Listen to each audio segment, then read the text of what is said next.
نہایت بڑی انفارمیشن کے بعد سائنس کے پاس ابھی بھی سوال باقی ہے کہ یہ سب کہاں سے آیا ہوگا، یہ سب کس نے ترتیب دیا ہوگا۔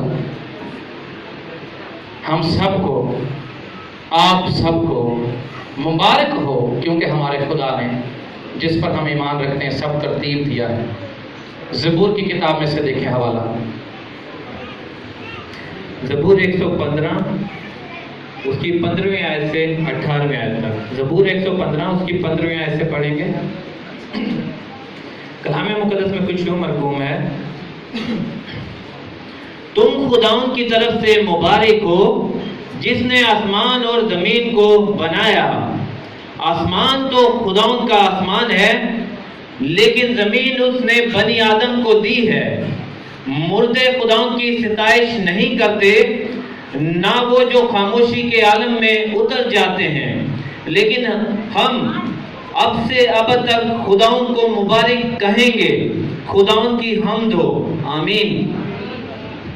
لکھا تم خداوند کی طرف سے مبارک ہو، جس خدا نے زمین اور آسمان، اصلی زبان میں پڑھیں تو آسمان نہیں ہے، آسمانوں کے آسمان ہے، جس نے آسمانوں کو بنایا ہے۔ تم خداوند کی طرف سے مبارک ہو جس نے زمین اور آسمانوں کو بنایا ہے۔ لکھا ہے آسمان تو کس کا ہے جی؟ خداوند کا آسمان ہے، مگر زمین اس نے بنی آدم کو دی ہے۔ اور اتنی بڑی زمین دی کہ ابھی تک ہم اپنے گھر کو نہیں جان پائے، گھر کے بارے میں معلومات نہیں سمیٹ سکے کہ ہمارا گھر کتنا بڑا ہے، اور ہم چل پڑے ہیں آگے۔ سائنس کہتی ہے کہ سورج جتنی تپش میں جل رہا ہے، اس کے درجہ حرارت ابھی نہیں بتائیں گے، اس پر ہم بات نہیں کر رہے ہیں، سادہ کہ سورج جتنی زیادہ تپش میں جل رہا ہے، ان قریب سورج کی عمر پوری ہونے والی ہے، سورج کی روشنی ختم ہونے والی ہے۔ اور یسوع تو پہلے ہی کہا گیا تھا، ان دنوں میں سورج کیا ہو جائے گا جی؟ تاریک ہو جائے گا، سورج کیا ہو جائے گا؟ اور یسوع نے کہا میں جا رہا ہوں جگہ تیار کر کے پھر تمہیں اپنے ساتھ لے جاؤں گا، تاکہ جہاں میں ہوں وہاں تم بھی میرے ساتھ ہو۔ سائنس کہہ رہی ہے کہ دنیا جو ہے وہ ختم ہونے والی ہے، دنیا کے حالات، تبدیلیاں، چیزیں، ہو سکتا ہے کہ 2050 تک ہمیں موقع نہ ملے دنیا پر رہنے کا۔ سائنس کہہ رہی ہے کہ ہمیں مارس پر جانے کے لیے تیاری کرنی چاہیے۔ وہ یہاں سے مشن بھیجتے ہیں، تیاری کر رہے ہیں، ذریعہ پیدا کر رہے ہیں کہ ہم اس سیارے پر جا کر رہائش کا انتظام کریں۔ اور سب سے پیچھے ہندوستان نے بھی یہ کوشش مار لی ہے، ہندوستان نے بھی، انڈیا نے بھی یہاں پر اس سیارے پر اپنی طرف سے ایک ٹیم بھیجی تاکہ معلومات کریں کہ انسان دنیا سے جب نکلے گا، دنیا جب ختم ہوگی، دنیا سے خارج ہوگا، تو کیا مارس پہ جا کے وہ رہ سکے گا؟ یسوع ہمیں اس نظام شمسی میں نہیں، اس کہکشاں، اس گلیکسی، اس یونیورس میں نہیں رکھنا چاہتا، اس کائنات میں نہیں رکھنا چاہتا، بلکہ وہ عالم بالا پر جہاں پر اس کے باپ کا تخت ہے وہاں پر ہمیں لے جانے کے لیے آنے والا ہے۔ ہاللیلویا! تو ہمیں غور کریں کہ آپ اپنی دنیا کے بارے میں نہیں جان سکے آج تک، آپ اپنے آس پاس کے ماحولیات، تمام تر چیزوں کے متعلق واقفیت حاصل نہیں کر سکے، تو ہم خدا آسمان کس کا جی لکھا ہے؟ خداوند کا آسمان، ہم اس کام میں حصہ کیوں ڈالتے ہیں؟ آپ مجھے یہ بتائیں، سادی سی مثال ہے، جب آپ کبھی اے سی والی بس میں سفر کر رہے ہو، رات کے وقت سردی لگ رہی ہوتی ہے، لوگ کمبل لے کر سوئے ہوتے ہیں، آپ میں سے کبھی کسی نے یہ کوشش کی جا کر چیک کرے ڈرائیور کو جاگر دیا بھائی؟ کبھی کسی نے کیا ایسا؟ ٹرین بہت تیز رفتار چل رہی ہوتی رات کو، کئی بار ڈز ہو رہی تھی، ڈر لگ رہا تھا کہ گاڑی تھلے نہ لگ جائے، کبھی کسی نے جا کر ہمت کی کہ جا کر ڈرائیور کو پوچھے ہمیں جاگن جگن رہے ہو؟ کیوں جی؟ کمبل کھینچ کر ہم ٹرین میں سو جاتے ہیں، اندھا بھروسہ ہم کرتے ہیں ڈرائیور پر۔ لیکن کیا آج ہمارا بھروسہ خدا پر ہے؟ یسوع پر ایمان ہے؟ کوئی ایسی تیاری ہے؟ اپنے خادم پر بھی جو ہمارے سامنے ہوتا ہے ہم اس پہ بھروسہ نہیں کر سکتے۔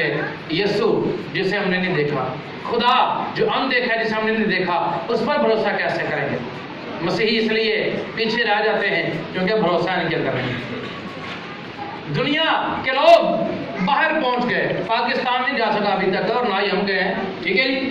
دنیا کے بہت سارے ممالک زمین کی گہرائیوں تک اتر گئے، آسمان کی بلندیوں تک چڑھ گئے، لیکن پتہ کیا سوال ان کے اندر چھپے ہوئے ہیں کہ یہ سارا کچھ بنایا کس نے؟ سمندر اتنی بڑی بلا ہے، سمندر کا پانی انگنت ہے، یہ بے ناپا پانی ہے۔ خدا کے کلام میں سے یسایہ 40واں باب بیان ہے، 12ویں آیت، یسایہ کی کتاب نکالیں 40واں باب 12ویں آیت، آسمان کے بارے میں پڑھیں، سمندروں کے بارے میں پڑھیں۔ کس نے سمندر کو چلو سے ناپا؟ یہ ہے جی چلو، پیالہ ہاتھ سے بنا ہوا، جیسے آپ پانی ایسے ایک سر پھینک رہے ہوتے ہیں نا، یہ چلو ہے۔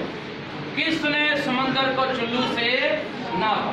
یہ اختیار سمندر کو ناپنے کا کس کے پاس ہے؟ صرف جی خدا کو پتا ہے کتنا تھا۔ کس نے سمندر کو چلو سے ناپا؟ اور آسمان کی پیمائش بالش سے کی۔ 1 2 3 4 یہ بالش۔ آسمان کی پیمائش انسان کے بس کا کام نہیں، وہ کہتا ہے پتہ نہیں کدھر سے آ گیا، پتہ نہیں کتنا بڑا ہے، خدا نے سارا کچھ ناپا ہوا ہے۔ سیارے سورج کے گرد ایک لائن میں گھوم رہے ہیں، یہ لائنیں دیکھ رہے ہیں 2 3 4، کسی کی ضرورت نہیں کبھی ادھر آگے پڑھی کیا، کسی کی ضرورت نہیں کہ دوسرے کے ساتھ ٹکرا جائے، کسی کی ضرورت نہیں کہ دوسرے کے ساتھ آ کے کھڑا ہو جائے۔ ہم تھک جاتے ہیں صبح چرچ نہیں جانا، کسی سورج چاند کی ضرورت نہیں کہ شام کو نہ آئے یا صبح کو نہ پہنچے، سب اپنے اپنے وقت پر پہنچتے ہیں۔ پڑھیں۔ اور زمین کی گرد کو پیمانہ میں بھرا، اور پہاڑوں کو پلڑوں میں وزن کیا، اور ٹیلوں کو ترازو میں تولا۔ کس نے خداؤں کی روح کی ہدایت کی یا اس کا مشیر ہو کر اسے سکھایا؟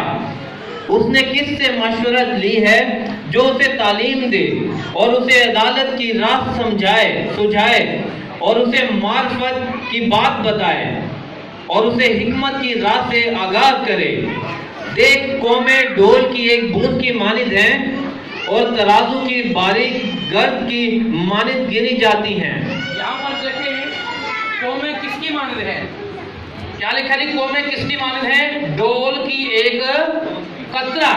ڈول کیا ہوتا ہے؟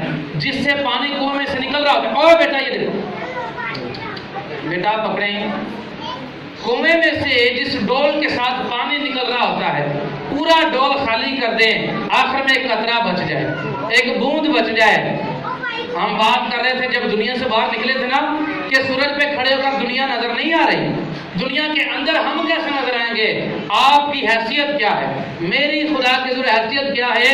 خالی ڈونگے کے اندر جو ایک قطرہ ہے، ایک بوند ہے۔ قومیں، پورا مذہب، پوری نیشن خدا کے سامنے ایک قطرے کی مانند۔ دیکھ وہ جزیروں کو ایک ذرہ کی مانند اٹھا لیتا ہے، سب قومیں اس کی نظر میں ہیچ ہیں، بلکہ وہ اس کے نزدیک بطالت اور ناچیز سے بھی کمتر گنی جاتی ہیں۔ ہیچ کا مطلب ہے حقیر، نالائق، ناپسندیدہ۔ ہم کیا کرتے پھر رہے ہیں؟ اپنے اچھے اعمال کا تجزیہ کر رہے ہیں، اچھے کاموں کی گنتیاں کر رہے ہیں۔ قومیں کیا جی خدا کی نظر میں ناچیز ہیں، حقیر ہیں، ہماری کوئی حیثیت نہیں۔ یہ سایہ کہتے ہیں ہماری راست بازی گندے چیتھڑوں کی مانند ہے۔ پس تم خدا کو کس سے تشبیہ دو گے اور کون سی چیز اس سے مشابہ ٹھہراؤ گے؟ 21ویں آیت سے، کیا تم نہیں جانتے؟ کیا تم نے نہیں سنا؟ کیا یہ بات ابتدا ہی سے تم کو بتائی نہیں گئی؟ کیا تم بنائے عالم سے نہیں سمجھے؟ وہ محیط زمین پر بیٹھا ہے اور اس کے باشندے ٹڈوں کی مانند ہیں۔ وہ آسمان کو پردہ کی مانند تانتا ہے اور اس کو سکونت کے لیے خیمہ کی مانند پھیلاتا ہے، جو شہزادوں کو ناچیز کر ڈالتا اور دنیا کے حاکموں کو ہیچ ٹھہراتا ہے۔ وہ قدوس فرماتا ہے، تم مجھے کس سے تشبیہ دو گے اور میں کس چیز سے مشابہ ہوں گا؟ اپنی آنکھیں اوپر اٹھاؤ اور دیکھو کہ ان سب کا خالق کون ہے، وہی جو ان کے لشکر کو شمار کر کے نکالتا ہے اور ان سب کو نام بنا بلاتا ہے اور اس کی قدرت کی عظمت اور اس کے بازو کی توانائی کے سبب سے اس کی بھی غیر حاضر، ایک بھی غیر حاضر نہیں رہتا۔ آمین۔ واہ جی واہ، ہاللویا۔ لکھا ہے کہ ان سب کو جس نے ترتیب دیا ہے اس کی قدرت کیا ہے؟ وہی سب کو گنتی کر کے بلاتا ہے۔ ادھر آ جاؤ بھائی، ادھر آ جاؤ سارے۔ جسے دنیا لامحدود کہتی ہے، جسے دنیا کہتی ہے ہماری گنتی سوچ خیالات سے پرے ہے، وہ سب کو گنتی کر کے بلاتا ہے۔ اور دوسری بڑی بات، جتنے نام کے 5-7 ہم نے پڑھے ہوں گے، کتنے پڑھ لیے ہوں گے ہیں جی؟ جتنے بھی لاتعداد ہیں، جتنی گیلیکسیز ہیں، جتنی کہکشائیں کائنات، جتنے بھی سیارے ستارے ہیں، ساروں کے نام خدا کو پتہ ہے۔ ہاللیلویا۔ لکھا وہ سب کو نام بنام بلاتا ہے، اور کسی سیارے کی ضرورت نہیں جی میں تھکا میں نہیں آ رہا، بغاوت کر لے میں نہیں آ رہا، کسی کی ضرورت نہیں۔ لکھا وہ نام بنام سب کو حکم دیتا اور نکالتا ہے، اور یہ سب کہکشاؤں میں کائنات میں پھیل جاتے ہیں، اور وہی سب کو اکٹھا کر لیتا ہے۔ سب کے نام اسے یاد ہیں، اور کسی سیارے کی، ستارے کی، کہکشاں کی، کائنات کی کسی کی ضرورت نہیں کہ اپنی مرضی سے اس کے حکم سے بغاوت کر جائے، اس کے حکم کے باوجود اپنی مرضی سے کوئی غیر حاضر ہو جائے۔ اور دنیا کیوں دریافت نہیں کر پاتی ان کاموں کو؟ دیکھیں اس کو ایوب کی کتاب آخری حوالہ 9 باب کی 7ویں آیت سے، ایوب 9 باب اس کی 7ویں آیت آخری تلاوت ہے۔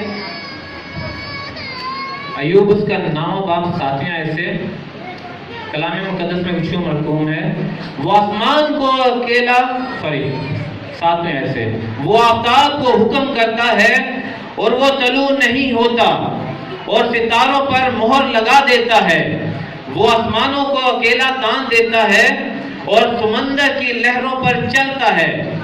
اس نے بنات الناش اور جبار اور سریا اور جنوب کے برجوں کو بنایا، اور وہ بڑے بڑے کام جو دریافت نہیں ہو سکتے اور بے شمار عجائب کرتا ہے۔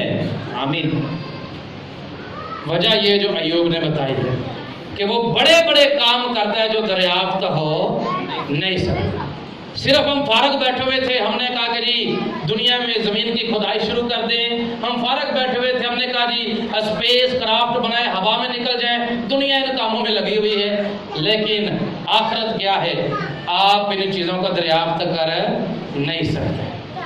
ہمیں صرف اپنے آپ کو دریافت کرنا ہے، اپنے آپ کو جانچنا ہے۔ آپ نکل گئے دنیا سے باہر سیاروں کے پاس، آپ نکل گئے سیاروں سے بھی دور گیلیکسی کائنات میں، اس میں کہکشاں میں، آپ کہکشاں سے بھی پیچھے کائنات میں نکل گئے۔ اس سے بھی اگر زیادہ ضرورت ہوتی نا ہمارے اندر ملٹی کائنات میں نکل جاتے، لیکن کہیں پر بھی آپ کو خدا نظر آیا جی؟ ہاں واجب ہم تو پر پہنچ گئے، میں تخت نظر آنے لگ گیا ہے، خدا کیا حال ہے جی؟ میں آ گیا سامنے، آپ نظر آ گیا خدا آپ کو؟ نہیں ہے۔ ہم خدا کو اپنی مرضی سے دیکھ کر نہیں سکتے۔ ہم نے کوئی احسان نہیں کیا، کوئی نیکی نہیں کی، احسان اسی نے کیا ہے، نیکی اسی نے کی ہے۔ آسمان خداوند کا ہے، داخل ہو کر ہم کیا حاصل کریں گے؟ صرف زمین اس نے بنی آدم کو دی ہے، ہم اس پر بھی دھیان سے نہیں چل رہے ہیں، اس کو بھی جان نہیں سکے ہیں۔